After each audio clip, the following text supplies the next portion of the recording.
All right, welcome everybody. I am super excited to introduce our guest, Rick. Rick, is it Meints? Am I saying your name right? Rick It is Meints, just like Meints. pints of milk. Thank you. I'm glad I should have checked before we started recording, but I apologize there.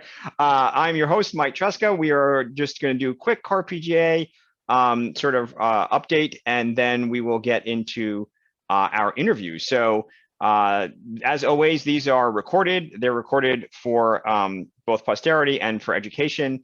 But these are also our opportunity to get together and sort of just give an update in the CAR-PGA. The CAR-PGA is doing well. We are still discussing the 501c3 status, which I think was a valid question, and the board is sort of having a discussion about it. Our plan is actually to have a meeting with the board in live in the Zoom and come back with some ideas and thoughts. We may have more questions, so we want to discuss that further, and we will discuss that and have a report out hopefully in the next month or so, with the awareness that, of course, summer is coming. So we will be taking a hiatus in August. But that's really the only news I have, other than to say welcome. We always welcome new members, and it just so happens that Rick also is a CAR-PGA member. He just probably joined, your newest member. The newest member. So welcome, Rick. We're very excited to have you. I'm very pleased to see that you've joined, and apparently we've been after you for a while. So I'm glad our plans finally have come to fruition and you're a member. Although I will say I've been getting the newsletters thanks to David Millions. Yeah, we didn't really give you a choice. So I already felt like I belonged. So I appreciate that. I didn't worry so much about joining, but then when I found out how easy it is, it's like, hey, we tried to make it as easy as possible. I will say that not everyone appreciates the newsletter, so I'm also happy to hear that you that this turned out positive and you joined. So I'm glad to hear that. So let's get into it. I think I'm very excited to have you both, A, that you graciously agreed to share your time with us, which I think is fantastic, and B, that you joined the CAR-PGA and you're representing Chaosium. Now, I've seen it called the Chaosium. Is it Chaosium now, or am I not using the right terminology in terms of how we reference Chaosium? Would you like a 5-second answer or a 1-minute answer? We've got time. 1 minute is fine. All right. Originally, back in 1974, Greg Stafford and his wife, Cam, lived out near the Oakland Coliseum. And their house was, or their small apartment, I should say, was just full of chaos. So chaos near the Coliseum, it became Chaosium. But the original name was actually Stafford's Chaosium. That's before the role-playing game company had even been set up. But Greg had a few little side businesses he did that we actually have a few things in our archives that are labeled the Stafford's Chaosium. And then very shortly after that, in 1975, when they registered as a doing business as in the state of California, they became known as the Chaosium. And then when they incorporated in February of 1980, they became Chaosium Inc. But my favorite way to describe the company is the Chaosium. Excellent. Wow. And that was completely unprompted. That was me, because I've noticed folks who probably have been around and know the history of the company did call it the Chaosium, and I wanted to see if I got that right. So thank you for that. That's fascinating. I did not know that. So, when we do these sort of interviews, I always like to start with sort of gaming background, just to ground us a little bit. I've already shared your bio, but if you could speak a little bit to sort of your role-playing history, and then we'll get into the Chaosium entry, but love to hear more about you and how you came into gaming. Sure. Like many, I started in the 70s as a teenager playing Dungeons and Dragons. Kids in the neighborhood were playing it, talking great stories at the bus stop or things like that about what they were doing.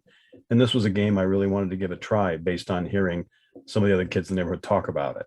Unfortunately, my parents had a very simple philosophy when it came to reading. They wanted to encourage it, and they were always happy to buy my sister and I books. And so luckily, the Player's Handbook, it's a hardcover book. It looks like a regular book. Same thing with the Dungeon Master's Guide and the Monster Manual. And even the D&D box set had, books in it. So those were the first role-playing materials that I got. And that's what set the role-playing hook. And from about 77 onward, I started trying other systems, Top Secret, Boot Hill, Gamma World. And then my gaming group, Tim and Tom Webster and our friend Brian Smith, Tim Webster was game master, and he brought home that 2-inch RuneQuest box set, and that kind of changed everything. Huh. And so you became a fan immediately, or was it a sort of a Oh yeah. I mean, just the simple fact that I didn't have to worry about whether the character could or couldn't wear armor. There were no character classes. You could pick a religion, and even more than one religion if you wanted to, through the different cults. You could use whatever weapons you wanted to perfect your skills with.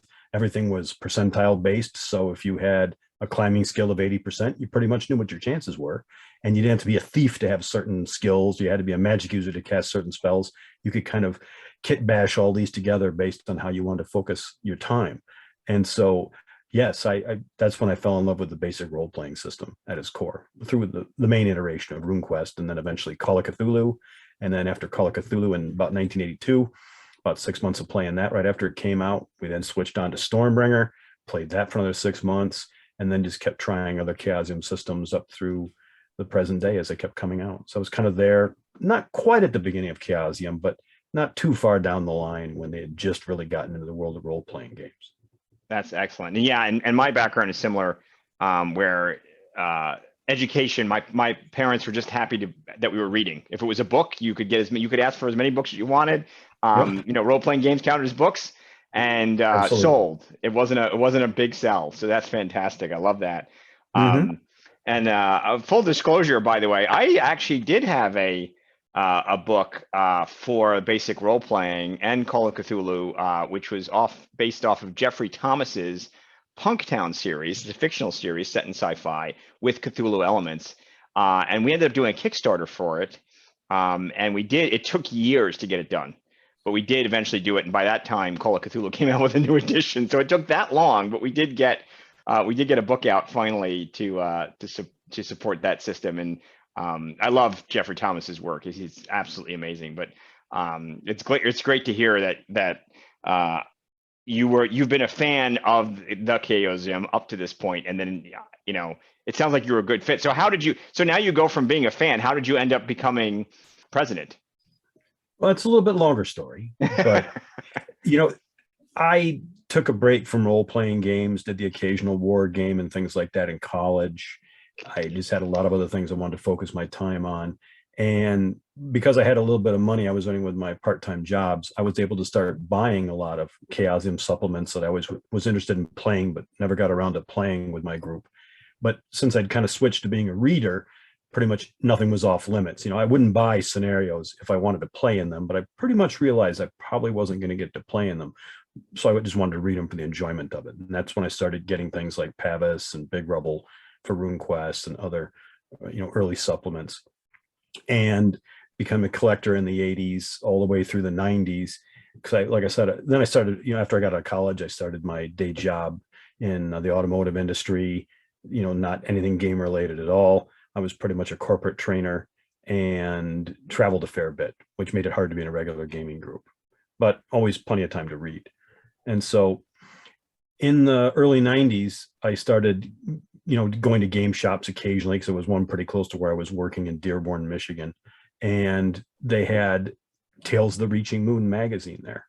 And I didn't know what it was all about, but I could see there was for RuneQuest. I bought the issue or two that they had there in the store, and I loved it. And it kind of re-engaged me back into Glorantha and RuneQuest. And it ultimately motivated me to, on a whim, go to RuneQuest Con 1 in Baltimore in 1994. And I'm really glad I did that, because that's where I met Greg Stafford. It's where I met Sandy Peterson. It's where I met a number of other people like Michael O'Brien, who of course is now with the Chaosium as well, and got to know just a wonderful community of people. And that re-engaged me into role-playing games in general, Glorantha and RuneQuest in particular, but also, this became an annual convention circuit where after Baltimore in 1994, they then had San Francisco in 1995. And then of course there were smaller European conventions that some of the people I had met had said, hey, if you ever come over to Europe, we're happy to show you around, and those kind of things. And so it just so happened that one of my friends, English friends, Nick Brook, who was at RuneQuest Con 1 at Baltimore, he said, if you're ever over in the UK, look me up. And that was pretty lucky for me, because I had a work trip over to the UK about 6 months after that. And he did introduce me to David Hall and, you know, his other friends in the Tales of the Reaching Moon crowd, or the Reaching Moon Megacorp, as the company was generally known, though it was just a group of friends. It wasn't really a company, certainly not a megacorp. But it was just such a wonderful community of people. I was like, I really want to spend more time with these guys. And I talked to my employer, my manager at Ford, about like, a lot of things are going on in Europe. We're going to be rolling out a lot of the systems that I teach, because I'm IT instructor mainly is what I was back then, teaching computer systems. Mm-hmm. And they're like, sure, if you want to go to Europe for a couple of years on foreign service, we're happy to have you do that for the company. And of course, Ford Motor Company was based in the London area, which was perfect. And I got to move over for a 2-year assignment, which became a 7-year assignment. Wow. Wow. You know, now it's interesting. I didn't take that path. So I'm communications and marketing at GE. But I did want to become a corporate trainer. And one of the reasons why I wanted to is because there was a lot of simulations. We did gaming simulations where there were these role playing. They had role playing elements. Did you encounter that at all in your? I don't know if you know what I'm talking about, where you would have I know. simulations. In some of my other things, like when I was at university as a resident hall advisor, we used a lot of simulation and role playing for scenarios, because we were resident advisors, live in the dorms, and they're kind of older students who counsel some of the younger students and are kind of helping them out. And so we did a number of role playing scenarios and things like that back then. And that was natural to me. I was happy to do that. It was just kind of weird not rolling any dice while we were doing it. Yes. And he didn't have everything written on a character sheet, but they often had like, here's the scenario and here's who you're playing. And it was more storytelling. And that was fine. I had no trouble with that. It was a lot of fun. And some people were like, you've done this before, haven't you, Rick? And I'm like, yeah, I've done a little bit. In ways you don't understand. That's right. Mm-hmm. That's funny. Yeah, we had a lot of, they were pretty intense scenarios that we'd go through, because they were meant to put you in high pressure situations. So not only would you role play, but you role play with people who were adversarial in some cases. Oh yeah. And it was, if you were not used to sort of shifting your mindset to sort of get a little distance and be like, this isn't me, I'm playing a role. I think there were definitely people I saw who struggled. So it was fascinating how, as a gamer, what you bring even to that scenario. And I feel like that's a parallel experience for you, particularly you're on the other side, you're being a trainer. But it was fascinating to see how it does help in the business world in some cases.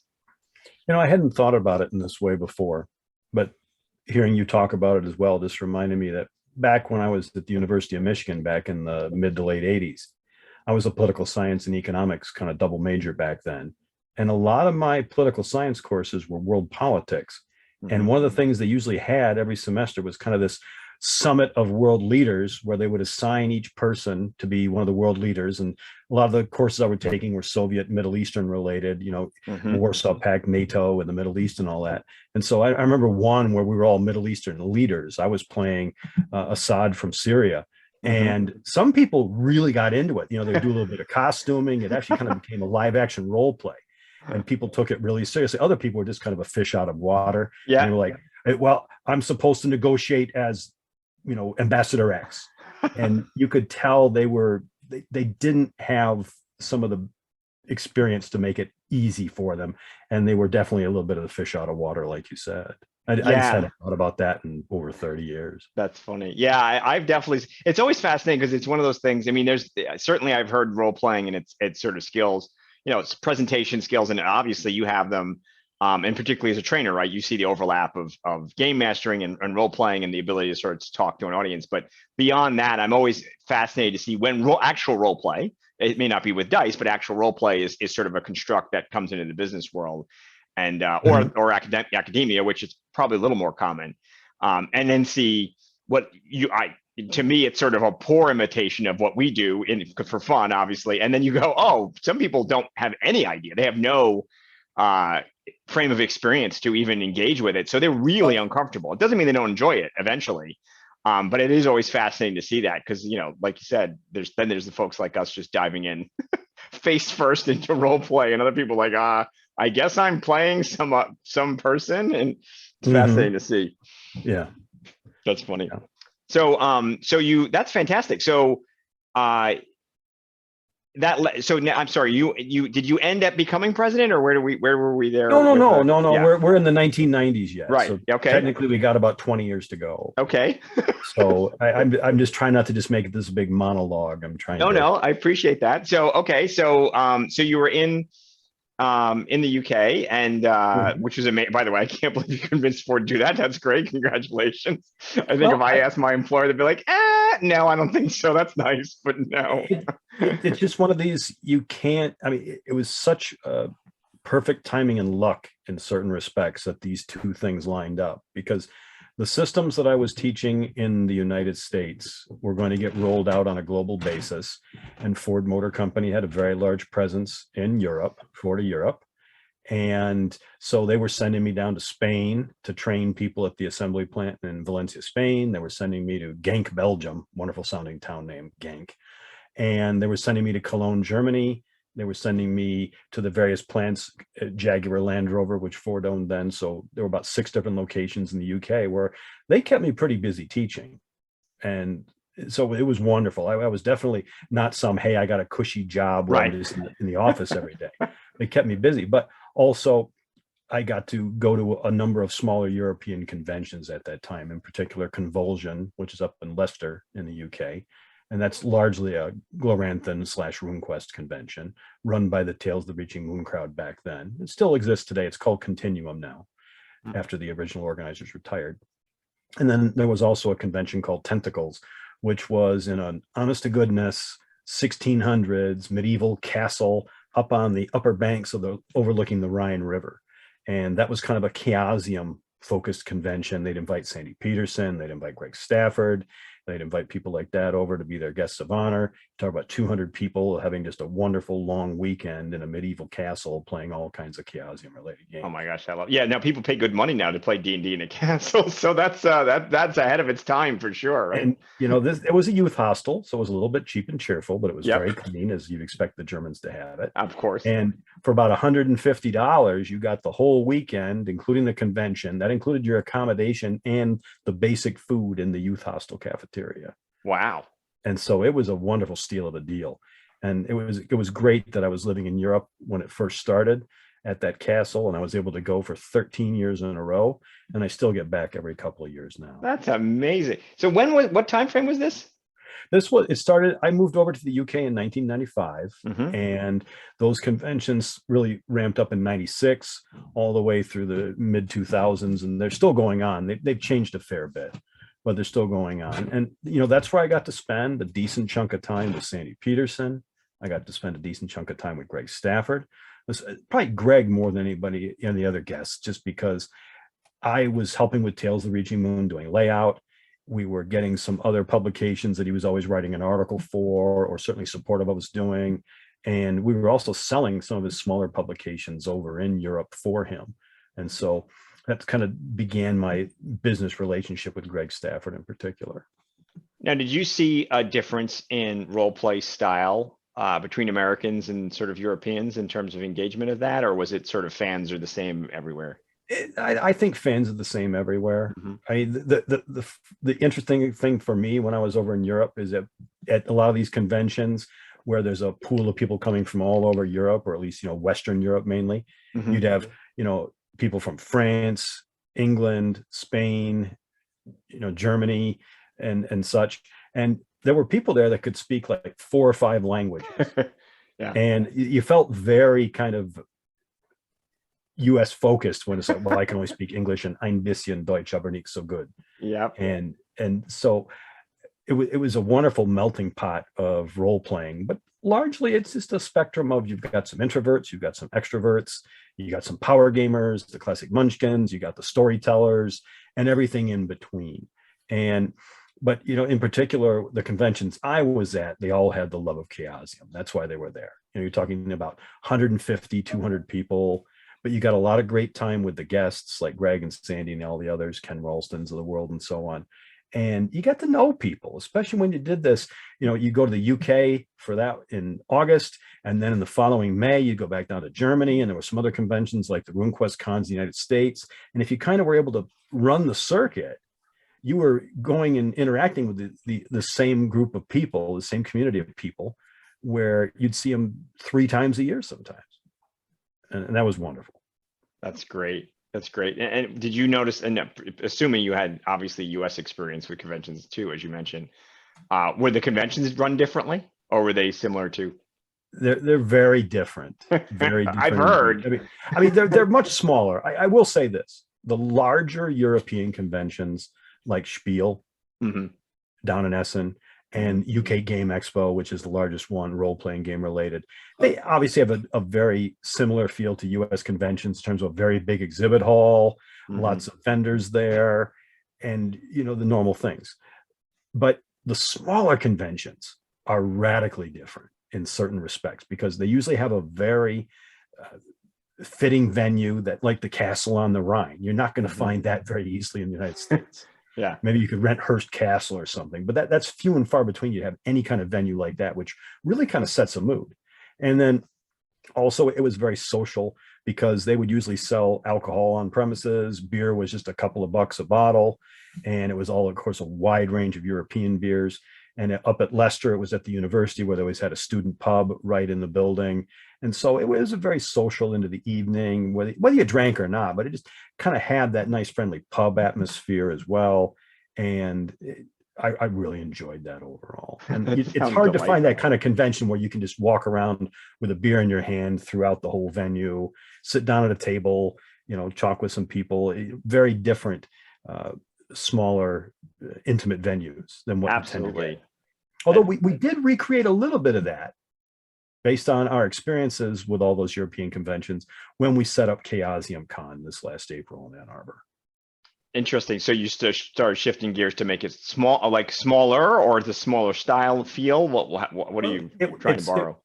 This April, in Ann Arbor, we had 300 people who attended, about 25 Chaosium staff, pretty much 90% of the staff of the company. All the line editors were there, be it for Pendragon, Call of Cthulhu, RuneQuest, 7th. We had all the line editors there. Most of the creative team, a lot of our artists, layout people, you name it.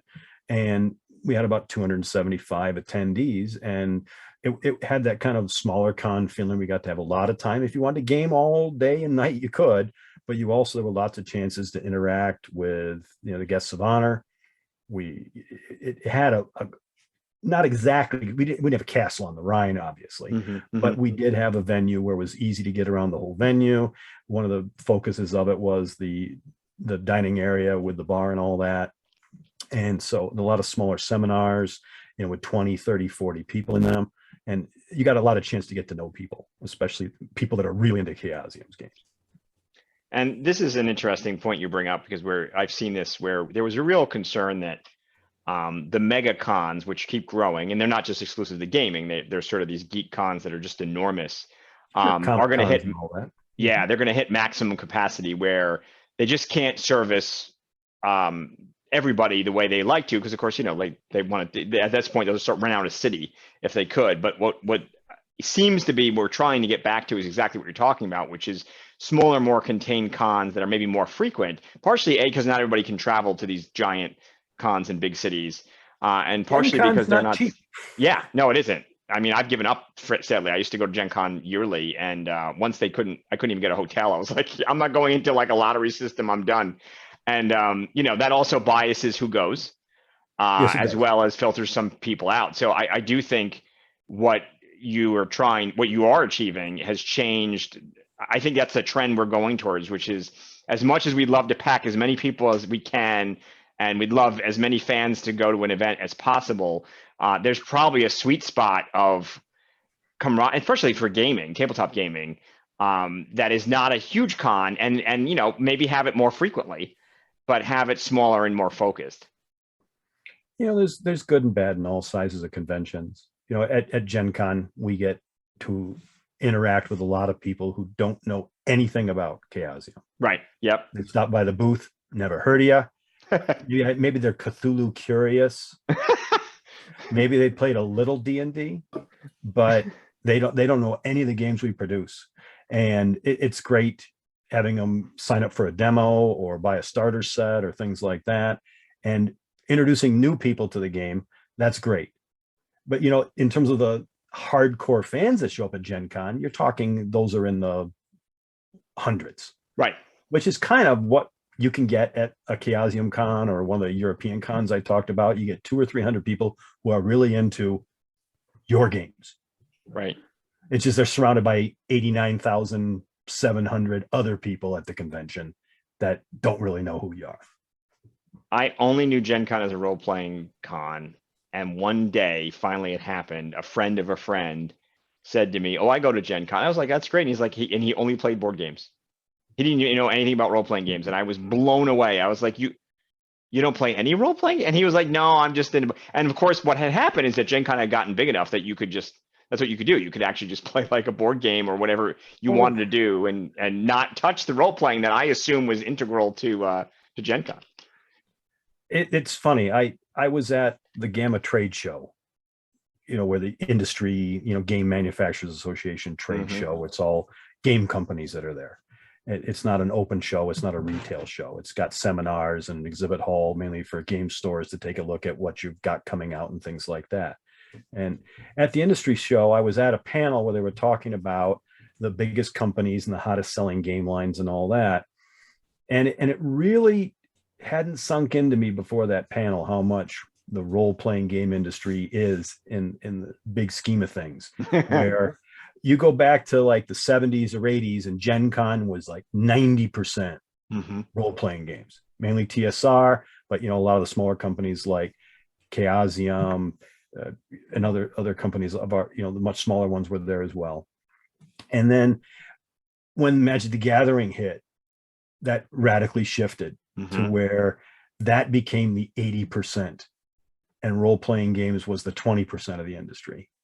I'm rounding off, but it was radically shifted. And then board games, especially the European style board games, have exploded as well, to where now you've got the big card games, the collectible card games, and you've got a huge board gaming segment. And then you've got this little teeny tiny slice of that circle, which is role-playing games, where they'll only report the top 3 role-playing games compared to the top 10 board games and the top 10 card games, which are combined. CCGs and board games are well over 95% of the market now. Massive. It's fascinating to see, like you said, when you get exposed to the rest of the gaming market and you go, "Oh yeah." Although it's bigger, I think role-playing is certainly continuing to grow. And starting to perhaps have an outsized influence in ways that we're only starting to appreciate. I'm convinced about 80% of media had some guy or some woman or man who played Dungeons and Dragons or some other role-playing game at some point involved, because all this creative media, we find out later, oh, they played Star Frontiers, oh, they played this, and it was based off of, fill in the blank. So I always love pointing out how tabletop role-playing actually is behind the scenes on so many things, but it is fun to sort of discover that and be like, oh yeah, there's more gamers out there than we realize, and they're definitely in the creative. That's become an article recently. There was a few where they were talking about how it was like a secret group in Hollywood that is all these tabletop gamers are actually script writers and actors, and that's not a secret anymore. Yeah, back when Larry DiTilio did that, he's the one who wrote Mask and Thotep. Yeah. He earned his bread and butter with Hollywood script writing and all that. That's right. He pretty much moved from role-playing games over to Hollywood, and that's where he got his fame and fortune, so to speak. It's amazing how and again, this is just as I saw the parallels with training, corporate training, obviously, acting and creative writing and sort of script writing. You can see the obvious transition element. So to that point, we were talking about how you were sort of on your path to ending in the role you're now. So you were there. You've obviously now at the end of that duration, you have to come back to the States, presumably. Well, in the late 90s, Chaosium kind of it self-destructed. They had it's done that multiple times. I used to work at Chaosium in the 90s. I want to say hi to you, Sam. It's great seeing you. I'm glad you could join us. I'm sure Sam has more Chaosium stories than I could even compete with. he was back there in some real tumultuous times. But when the collectible card game market collapsed around 98, it basically took Chaosium with it. They had done really well with their Mythos collectible card game, And, every time they had another supplement come out, let's print double what we did last time. And when that sold really well, let's print double what we did last time. But then when it collapsed, they had invested all the money they had, and they had a whole warehouse of We had pallets. a warehouse full of card games that we couldn't sell. Right. Oh. Exactly right. And that's when Greg left the company. He resigned as president and his seat on the board, and he took Glorantha and a few other bits and pieces with him, but mainly Glorantha. And they spun Pendragon off to Green Knight instead of paying off a debt.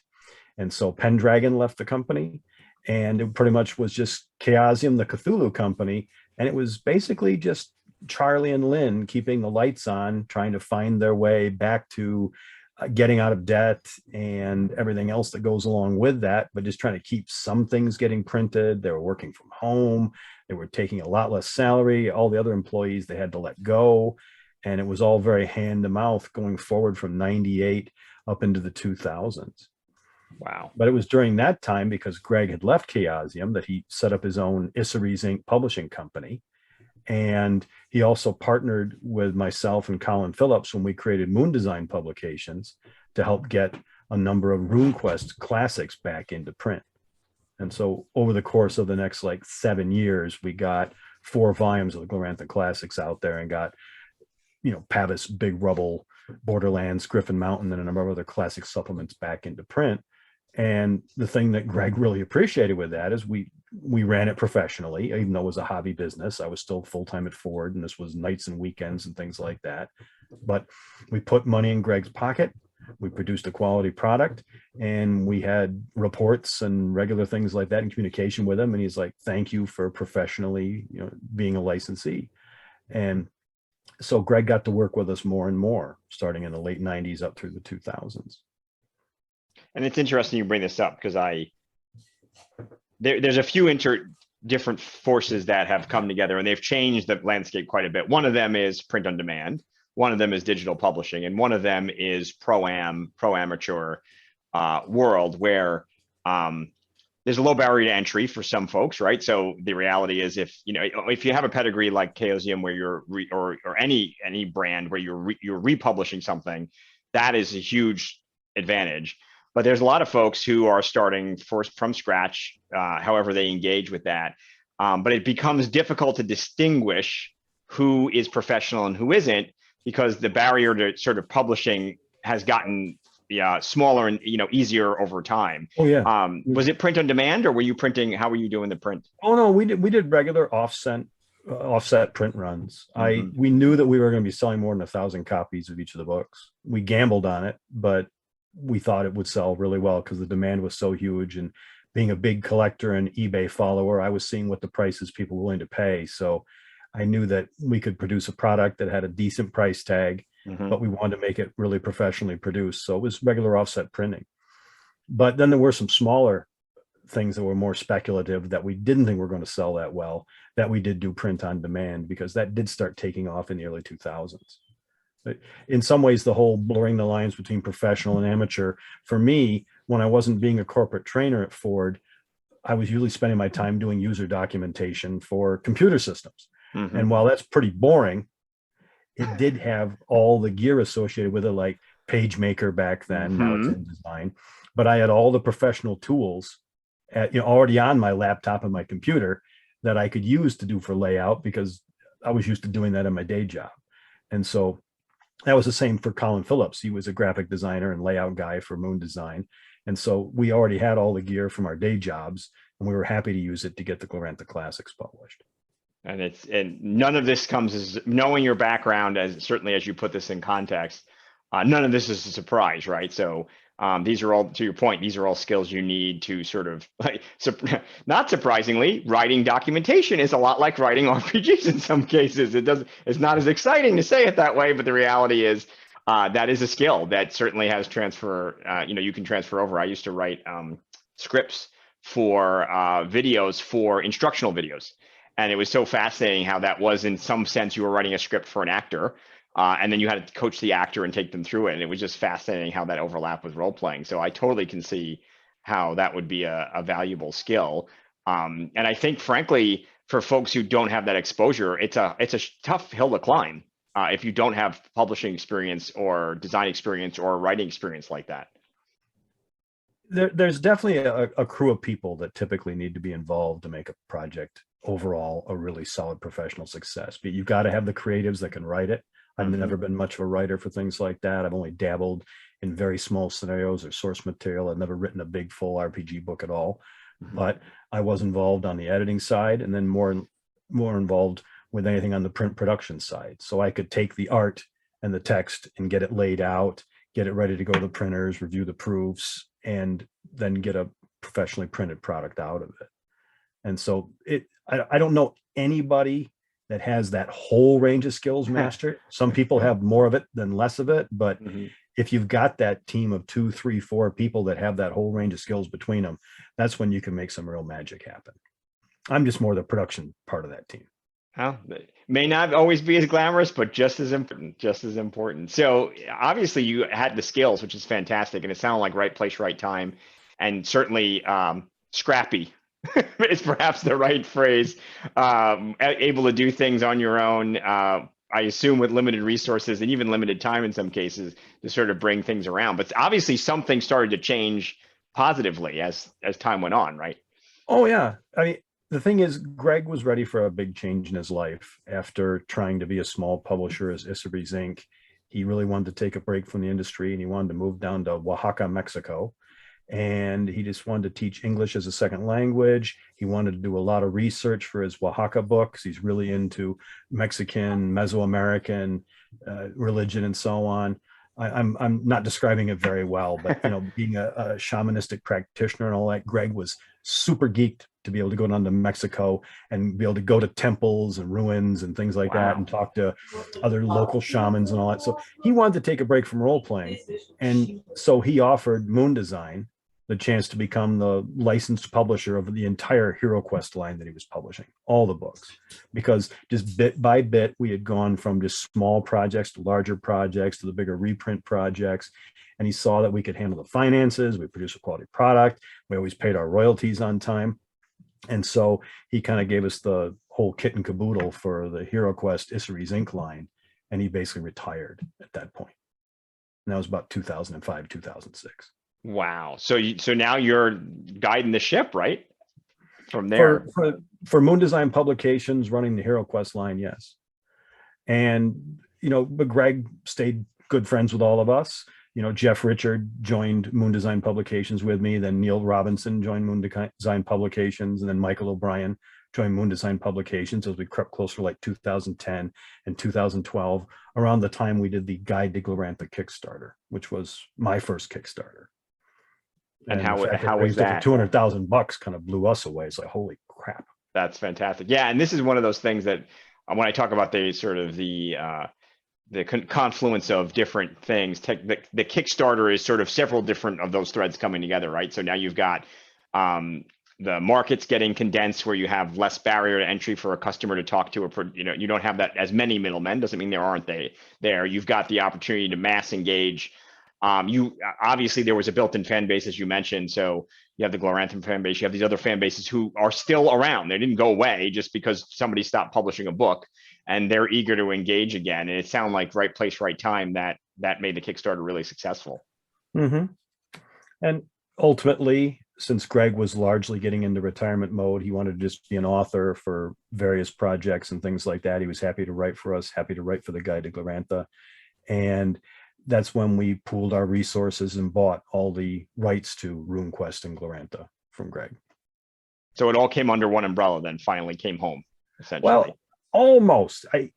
Because this is like 2012, 2013. And then, of course, Chaosium had their Horror on the Orient Express Kickstarter. And then they followed that up with the 7th edition Kickstarter. And they raised a lot of money, but they just, unfortunately, because they started to grow as a company, they were having trouble managing that money, managing this huge project that had lots of add-ons and lots of bling.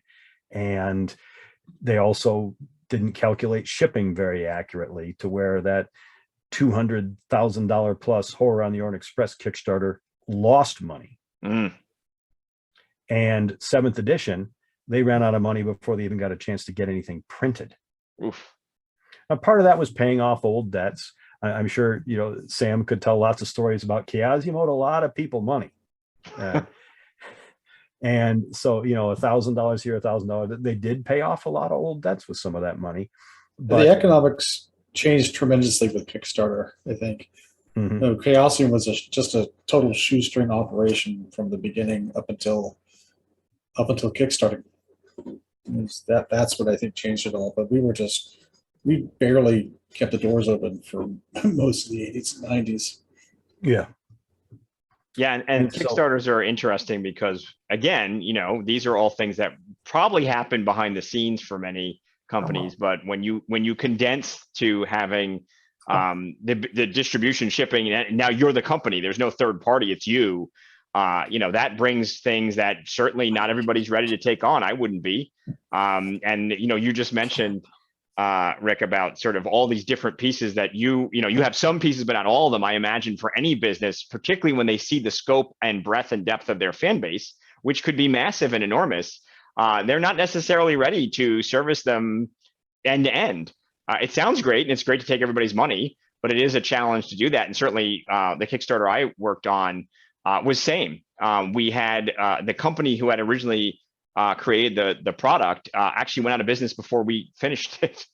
So it shifted to another partner, and we had to work with that partner to get it out. And it took probably 3 years when it was supposed to be 8 months to really ensure everyone got every backer got a book. And that was a small, nothing on the scale of what you're talking about. So totally appreciate these sort of changing the technology as well as the exposure.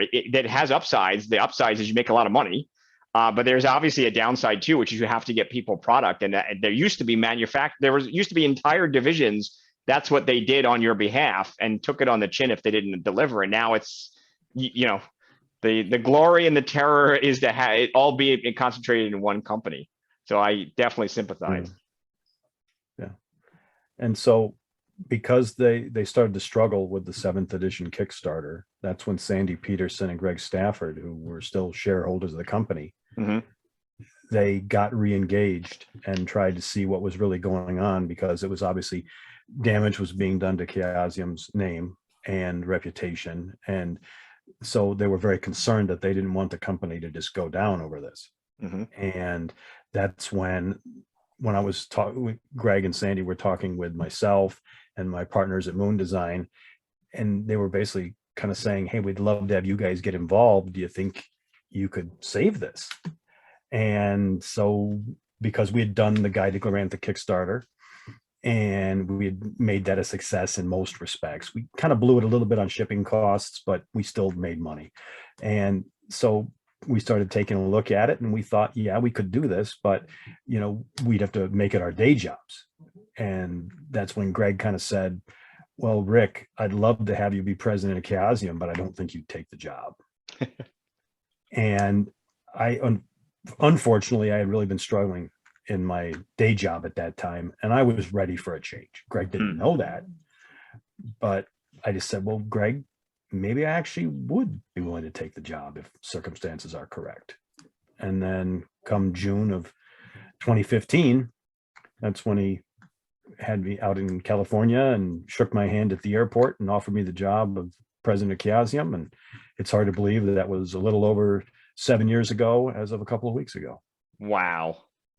That is inspiring. Thank you for taking us through that, just because I can understand it, right? It does seem like a long time and an evolution, but it all seems logical to me. I mean, I certainly, this isn't a surprise to me, given the professionalism of how you executed on so many other projects prior to that. So how's it gone? So 7 years. How is, I hopefully no regrets, but maybe a few regrets, but how's it going? I wish I would have been able to have this job many years before I ended up getting it. I don't think that would have been possible, because it was such a large confluence of events that had to happen to open the door for me. But overall, there's been some good times and bad times. There were some lean times, especially at the start, but we just one by one went through all the business issues and the debts and production problems and quality issues and editing issues and you name it, and just, eating the elephant one bite at a time with just the core principles of we're going to pay all of our people, we're going to honor all of our debts, and we're going to get these Kickstarters delivered. And even though it took us, we started in 2015, by about the end of 2016, we basically had the 7th edition Kickstarter done, even though when we walked through the door, it was ready to print and ship, but it wasn't ready to print and it wasn't ready to ship, and there was no money even to print. So we had to invest not only just our time in the company, but also our money. But it got us to where we are today, where we've grown several times over from what we were in size. We have more people working for Chaosium pretty much now than ever before. How many people do you have there now? Well, we have over, I think it's 17 full-time people. Okay. And then we have a number of freelancers that are half-time, part-time, quarter-time. But the trend has just been adding more people. And so I think the biggest we got in before the collapse in like 99, so I think we were down. We were 97. Yeah, we were about a dozen people. I think it's about the biggest Chaosium ever was in that era. Wow. And then a lot of freelancers, but but a dozen employees. Wow, what a difference, and what a change. So, I mean, that's fantastic. So, how did you weather the COVID pandemic? How did that go? We had a couple of things that were working in our favor already. Number one being, this is my home office. I've been working from home since 2015. Mm-hmm. And unfortunately, due to the economics of the San Francisco Bay Area, we were paying a fortune for a very small office space that really only 3 people were using. And none of us that had joined the company lived in California, let alone even on the West Coast. And so we very quickly transferred, we closed that office and transferred everybody to working virtually from home. And we contracted out our fulfillment to first our warehouse in Minnesota that we use, but then we added one in the UK so we can ship to our English-speaking customers in the UK from a local warehouse, helping them buy direct from chaosium.com. And then we have another contracted warehouse in Australia for the same, another part of the English-speaking market. And then we had a warehouse in the EU. So we're able to ship a lot more locally now. Mm-hmm. But we were all working from home, so we didn't have an office to close or a warehouse that we had to worry about or things like that. So it didn't disrupt that part of our operations. The bigger concern, of course, was what was going to happen to our sales. But in some ways, the role-playing game, board game industry came into it grew during COVID because people were stuck at home. And you had a wonderful thing called virtual tabletop that was really blossoming at that time. Be it even just as something as simple as a Zoom meeting, like we're doing right now. People were using that, but you had a lot of the Roll20s and Foundries and Forges and Fantasy Grounds, who had been a longtime partner of ours. They saw their audiences explode in terms of people who wanted to play online because their gaming group couldn't meet wherever they were meeting, even if it was somebody's house. Either they weren't allowed to do it or they didn't want to take the chance. And so a lot of people were actually playing more games and more role-playing games because of COVID, and our sales actually went up. That's amazing. That's amazing. And again, one of the things that's sort of interesting for me, my day job has always been remote. I was the one guy who went to the office and people used to look at me like, why? But it is certainly with the technology, and again, that confluence of factors, there's no reason you can't do it that way. But it's interesting because like you said, you had to let go of the office, right? Which was this probably sort of legacy of, you did go into an office. That's what you did, right? So, and then just be globally nimble for that reason. So, this is what a great story and what a success story, which is good because they're not always that way. I'm glad to hear this one. What's ahead? What's next for Chaosium? Well, we are trying to continue on with our strongest selling, biggest selling products like Call of Cthulhu.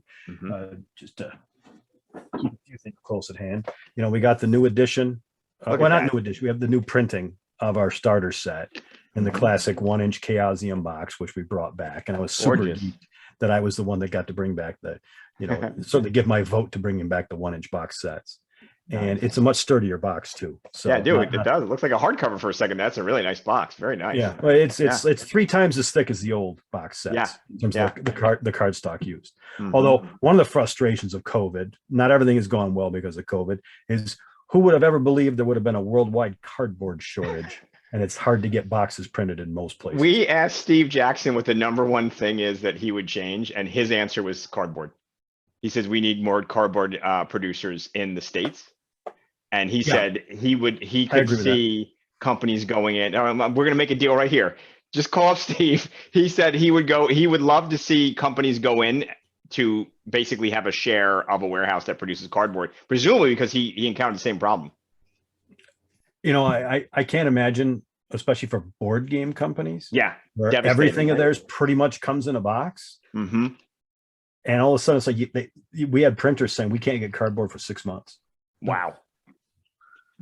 But just like with Call of Cthulhu, we have our RuneQuest starter set, and this actually didn't fit in a 1-inch box, so it's a 1 1/4-inch box because we kind of crammed it full of way too much awesomeness. But we're trying to have a starter set for every line, and so I'm happy to announce, or at least share with all of you, that the next starter set we're going to have coming out is for Pendragon. Oh, exciting! Because we are relaunching Pendragon with the kind of penultimate Greg Stafford edition. He had largely finished the 6th edition of Pendragon before he passed away in 2018. And we've got the 6th edition rule book pretty much all wrapped up and almost ready to go to layout. We have the starter set finished with layout. It's going to have a solo adventure and then a rule book and then the adventures book. I could actually show you a quick peek at it. Please. We'd love to see I don't have a printed one, but that's why I wanted to, if you had share screen enabled. Yes, I think it is now. If you don't mind. Let me know if it fights you. Just got it. No, it's not. I just got to make sure I'm grabbing the right one. And this is going to be a box set as well? Yeah. There we go. Let me share this. Let me know if you can see my screen. Yep, there it is. Oh, wow. Gorgeous. And so this is one of the first times it's been shown in public. Wow. This is nice. This is from this is just a late draft, so it's not 100% done. It's like 99% done. This is the book 2 in the starter set for Pendragon 6. It's got, like I said, we've tried to give it a very distinct look for the Arthurian time period. And so this is one of the 3 main books that are going to be in the Pendragon starter set. That is gorgeous. I don't want to show the scenarios book or the solo quest because that's got spoilers in it. Oh yeah. But like all our starter sets, it's going to start with a solo quest adventure, which teaches the rules.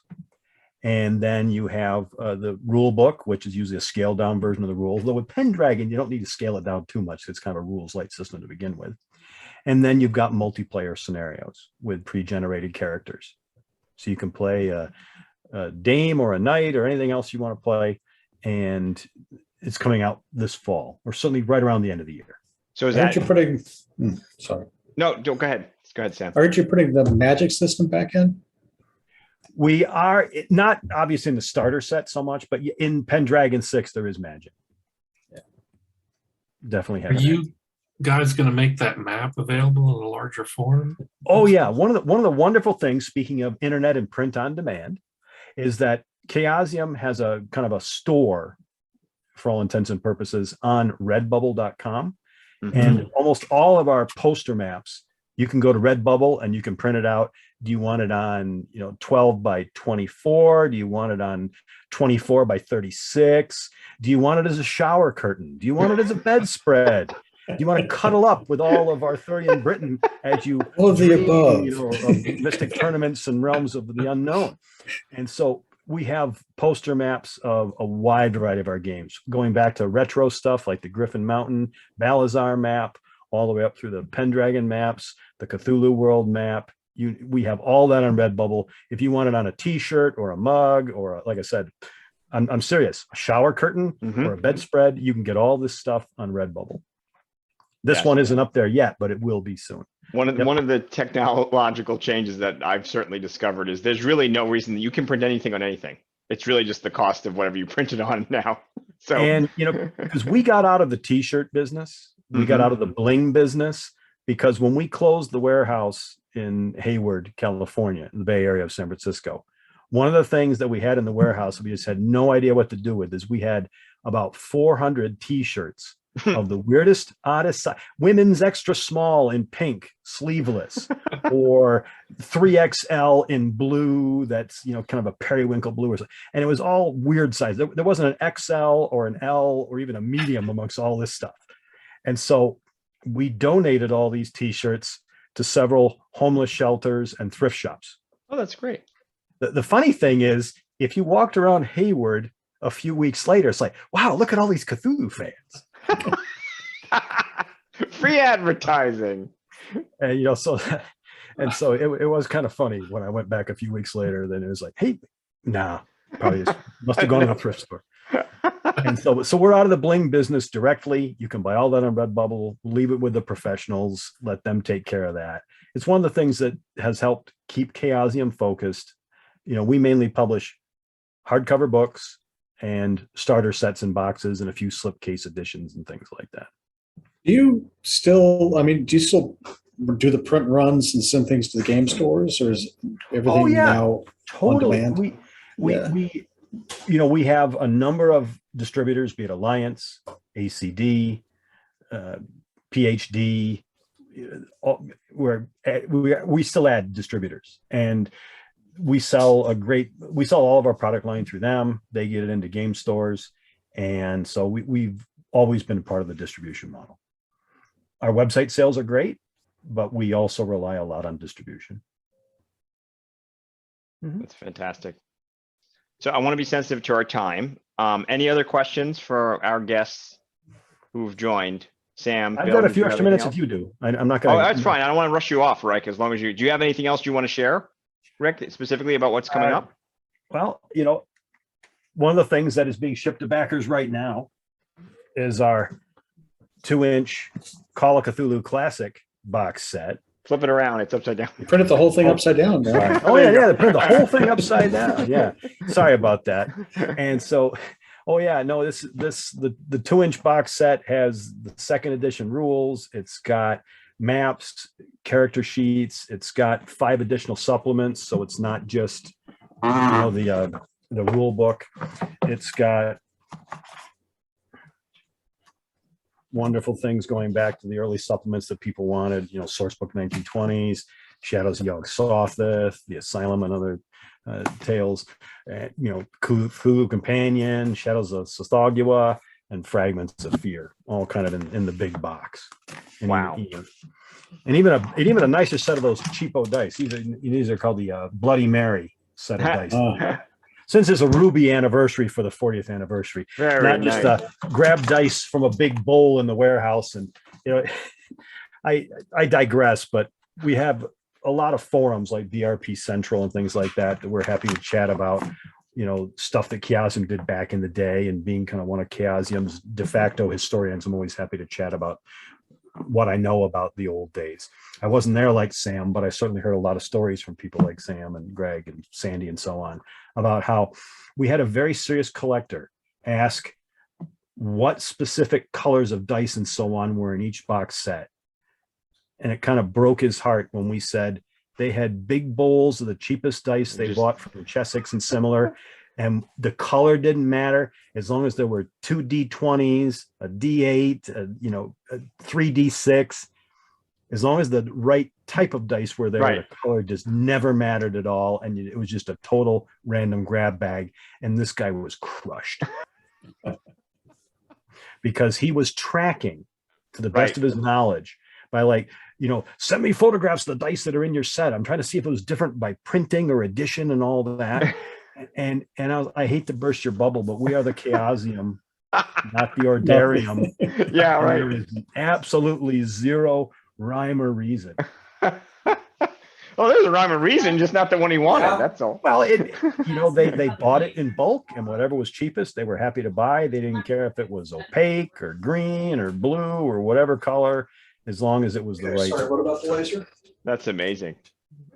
And totally believable and legitimate, right? You're getting it done. That's the way you got to work on it. Yeah, I mean, the warehouse was. It sounds really cool to work in it, but most of the people who worked in it for a while said it basically kind of sucked. Yeah. Because they had to collate all the box sets back in the day, and then they had to use the shrink wrap machine. And in a hot Bay Area summer, in a crowded little warehouse, having to run a shrink wrap machine with that heat gun and all that, I've heard that was kind of like one of the upstairs in the back. Yeah, it was hot.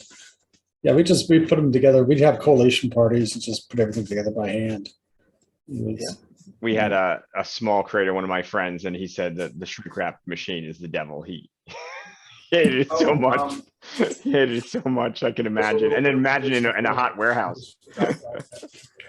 They were still doing that in 2015. They had the shrink wrap. It wasn't really a machine. It was more like a device. Yeah. It was mainly, it wasn't like some big conveyor belt thing with your face. No, right. Yeah. The shrink wrap copies came out the other. It was a very labor intensive, one copy at a time. Blow dryer. Basically glorified super blow dryer on high heat. Yeah. And usually in a very cramped warehouse with very little air conditioning, if any air conditioning. And so, no, I didn't envy those guys at all. The glamour of role-playing production, folks. But yeah, they used to, Chaosium would get all the printed bits and they'd collate it all in the warehouse. Somebody's got to do it. They did that with Horror on the Orient Express, the last big box set they collated in-house back in 2014, 2013. So, I mean, the success story is fantastic, and it's so wonderful to see the Chaosium thriving. I think that's great. Were there any other products you wanted to mention? Because then, well, I don't mean to sound like a product shill, but no, we love it.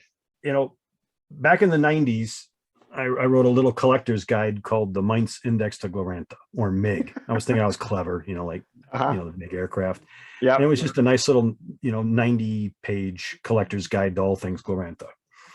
Well, a lot's come out since I last did the book in 1999, and since I have a little bit of a voice in what Chaosium publishes, Chaosium has decided to publish third edition. Look at the size of that monster. Turn it. Oh boy.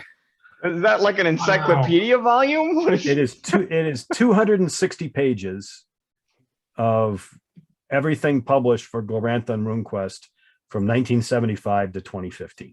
Fantastic. Is that? And of course, what I like about it is I got to make it full color. Wow. Nice. And they actually let me do the layout for this because, well, I kind of had to do it on my nights and weekends and spare time. But yeah, it's everything published for everything RuneQuest and Glorantha, pretty much by publisher, with lots of Chaosium historical stories and anecdotes. And one of the great things about the internet that didn't really exist back in 1990s when I did the previous books is if you didn't really talk to somebody in person, it was really hard to track a lot of people down. But now a lot of people are online enough that I was able to friend Sam Shirley on Facebook.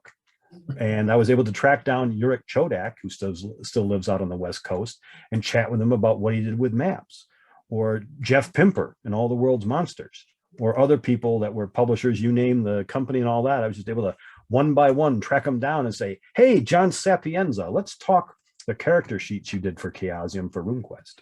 Mark III, Mod 3, or whatever it was. Yeah, Mark III, Mark IV, you name it. Oh yeah, Mr. Type it all out and get it all space perfect. But it was wonderful that I was able to connect with a lot of the people who were there back in the day, going all the way back to day one, and just chat with them about their participation in, especially if they were involved with the Gloranthan and RuneQuest publication. Well, and not just that, record it for history, right? So that's the other thing, is you're both cataloging and recording. I've made some wonderful friends in the industry that are kind of RPG historians that have written some wonderful books, and they did inspire me to add more of the historical side of it, as opposed to just dry lists of here's the publication numbers and the publication dates or stuff like that. It's a lot of the stories about stuff that why it got published the way it did, stuff that never got published and why it didn't get to print, and lots of stories like that and a lot of history like that and sprinkled throughout the whole book. And that's why it grew really from 90 pages to 260. Yeah, just a couple of passages of history added, just a few, right? This is one of the things that I think is certainly obviously a trend as we're all getting older and you know, hopefully everybody maintains their health, is that we lose history if we're not doing this. And you know, the work you're talking about is really important, because we will lose it if we don't. No doubt. I had a short list of people that, you know, I just, as they passed away, I kept adding to it. I was very fortunate that I got to talk with Greg extensively before he passed away in 2018. And I got to talk to Steve Perrin extensively before he passed away just about a year ago. And there are a lot of other people on the list. Too many of them were gone before they really had someone talk to them about their stories and their time in the industry and what they did. And it's kind of motivated me to track down a lot of other people to get their stories.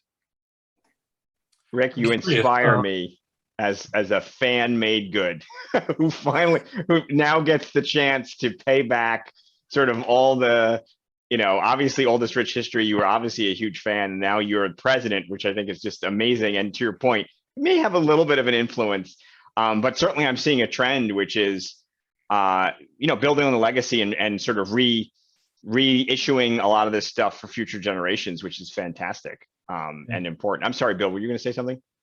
Yeah, I was curious. You mentioned that Greg had finished Pendragon 6, and I was curious, is there anything else he may have left that we haven't seen yet? Bits and pieces, but he had kind of gotten out of authoring major works. So we have a number of tweaks coming for the Grand Pendragon campaign, where it's going to be like a 4-volume set by era, you know, like the Uther era, the Boy King era, and so on. Nice. And so he's done a lot. He did a lot of tweaking to things like that. But Greg had really moved from beyond the, here's my big new manuscript nobody's ever seen. Well, little bits and pieces, articles, things like that, but not a big, here's another 128-page book that Greg finished and we didn't get to publish before he passed away. I was hoping there was a shoebox somewhere with something like that. We have a lot of things in the archives. We do have file cabinets full of stuff that exist here at Chaosium HQ in Ann Arbor, but also with David Larkins, since he's our Pendragon line editor, Jeff Richard, creative director. He's got an awful lot of stuff from Greg's material as well. We're digitizing by scanning it all in and labeling it and preserving it, because we don't want these things to be lost. And so we're going through the archives of these kind of things, and we find some real gems. You know, with the RuneQuest Classic Kickstarter, we found a little 16-page adventure called the Sea Cave that they had play tested in the late 70s and never gotten around to publishing and finishing. And we were able to have that as an extra in the RuneQuest Classic Kickstarter. And we're trying to find little things like that we can get published.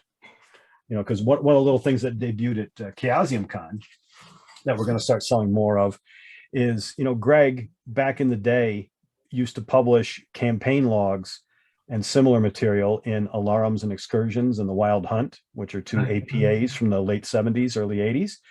And I just happened to find in the archives Greg's copies of all the ones he wrote for Son of Sartar and other related ones, Dragon's Past and so on. And so we just kind of in a retro style put all of his campaign logs into this 80-page book that we did as a special first release for the people who attended Chaosium Con back in April.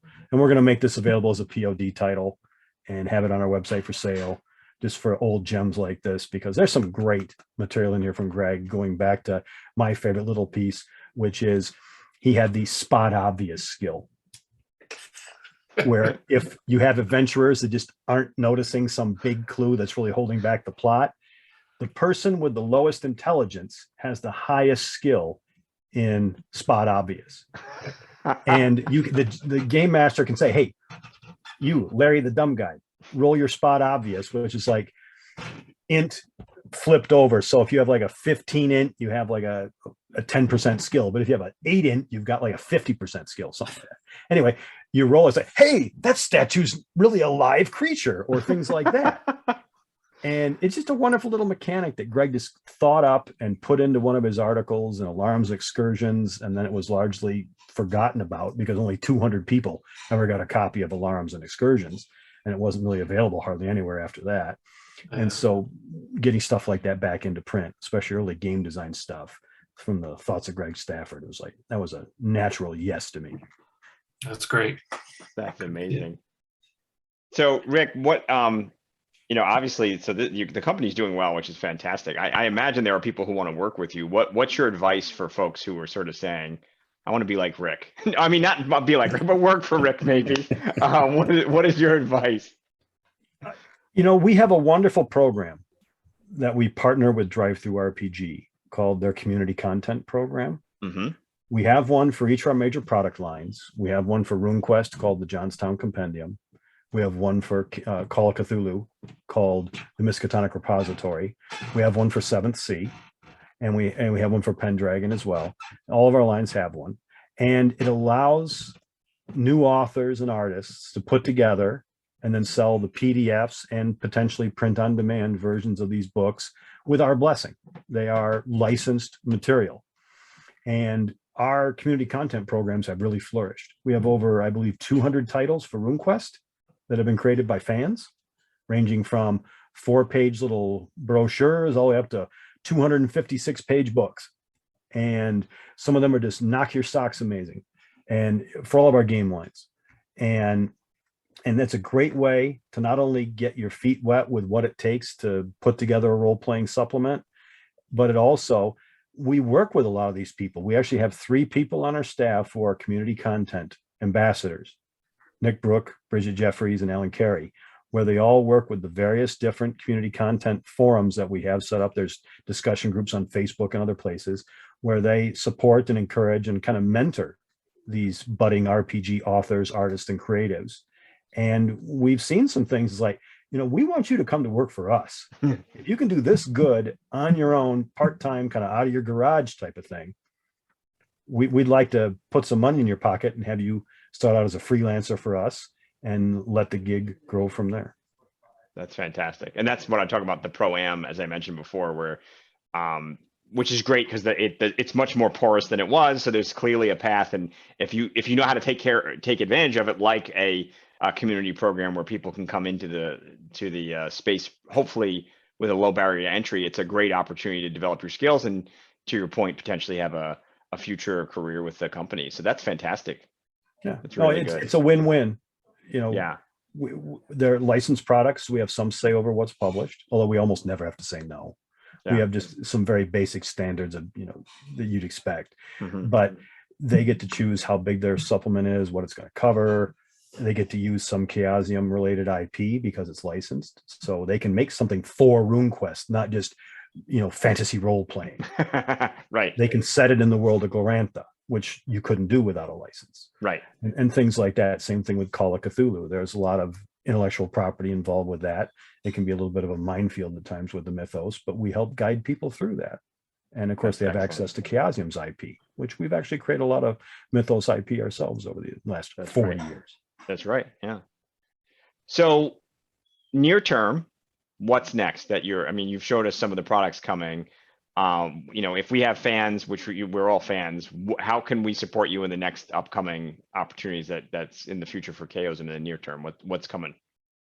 Well, we're wrapping up the 7th Sea Kickstarters by the end of this year, at least in terms of we're going to have the main core Kickstarter totally done.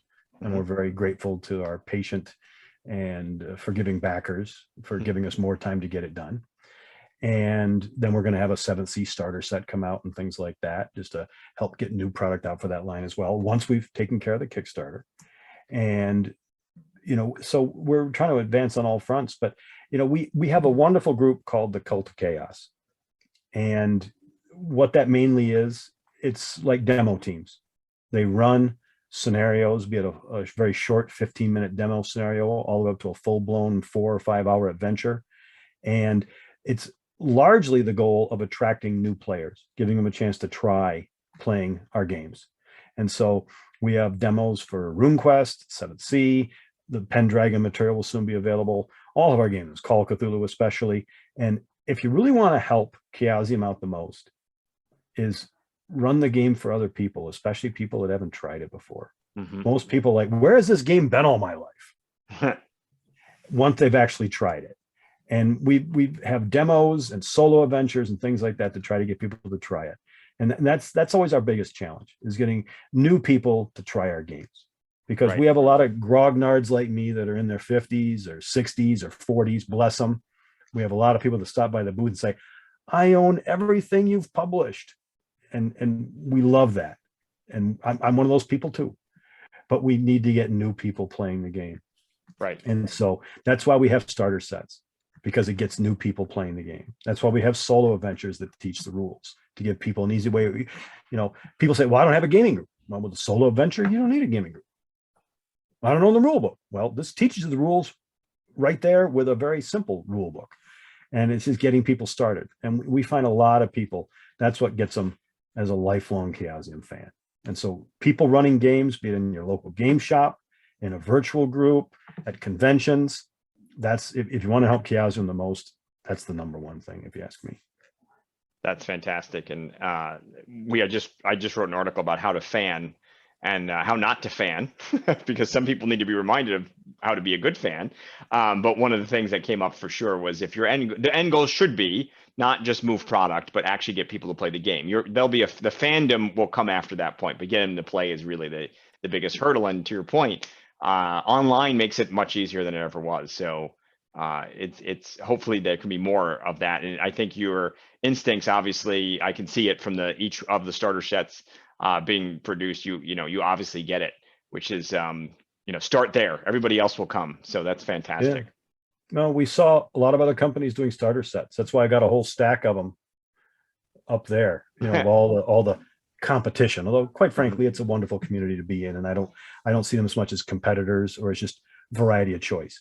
Right. But we researched a lot of starter sets to see what we liked and didn't like about a variety of them, and we got a lot of good ideas from them. That's excellent. All right. Well, I think you've been so generous with your time. Thank you. I hate to keep you on longer, but I sense that you were willing to, so I appreciate you giving us the extra time. I'm a big talker. I'm happy to keep, especially when you're talking about a subject I love. I could talk to you for hours. This is fantastic. I really appreciate it. And we hope, now that you're a CAR-PGA member, you can't go far. We know where to find you. So hopefully you'll come back. And we look forward to starting hearing your new releases. So we will take this video, and this video has some really amazing content that you shared. And we will, of course, connect. I assume Chaosium on the website, and obviously on the socials is visible as well, so it's not hard to find. Oh no, we're very active on Twitter, Instagram. I'm most active on Facebook myself, just because that's my social media of choice. But we have different Chaosium people on all these things. We try to have a lot of videos coming up on YouTube, a lot of walkthroughs and let's plays and things like that.